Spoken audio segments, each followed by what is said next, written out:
Hi, today's March 2. From Cavite, pupunta nga pala kami ng Balayan, Batangas para kunin ang aming napaka-cute na package. Going to Batangas, dito nga pala kami dumaan sa may East-West Road sa Magallanes, Cavite. Napakaganda talaga ng tanawin ng mga bundok, hindi nakakasakong tingnan. Yun nga lang, medyo bako-bako. Kapag dadaan kayo dito, kailangan nyo mag-ingat dahil maraming mga bato at lupa na nahulog galing sa mga gilid ng bundok. Maaari ito mag-cause ng aksidente, lalo na sa gabi walang ilaw dito. So after 1 hour and 30 minutes na drive, andito na nga kami sa Balayan, Batangas. At ang una ko na lang nasabi, nang makita ko tong mga cute na puppies ay, aww, ang cute. At ito na nga yung tinutukoy ko na cute na package.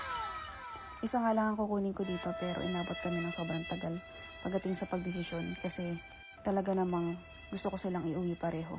Alam nyo na, kaso meron na magmamayari ng isa dyan. By the way, hi baby Amari. Going back. So kung ako lang yung papipiliin, kukunin ko yung white na may black kasi a month ago, yun talaga yung sinasend sa akin na picture. Yun yung binibenta sa akin. Sa kanya ako unang na-fall.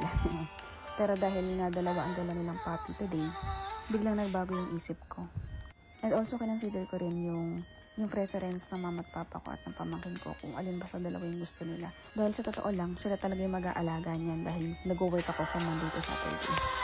So sabi din ng biological fur mom, ang mas matakaw daw at mas mataba ay yung may white and brown. So yun yung pinuha namin.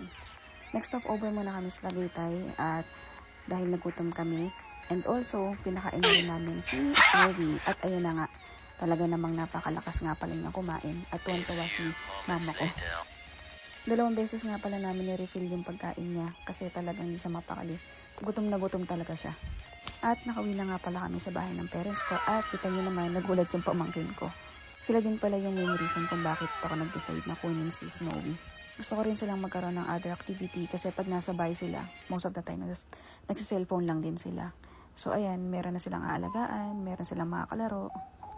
Last time nalaman ko na may pagka-dog lover din pala itong mga pamangkin ko. Kaya ngayon alam ko na maaalagaan din nila si Snowy. That's it for today. Thank you.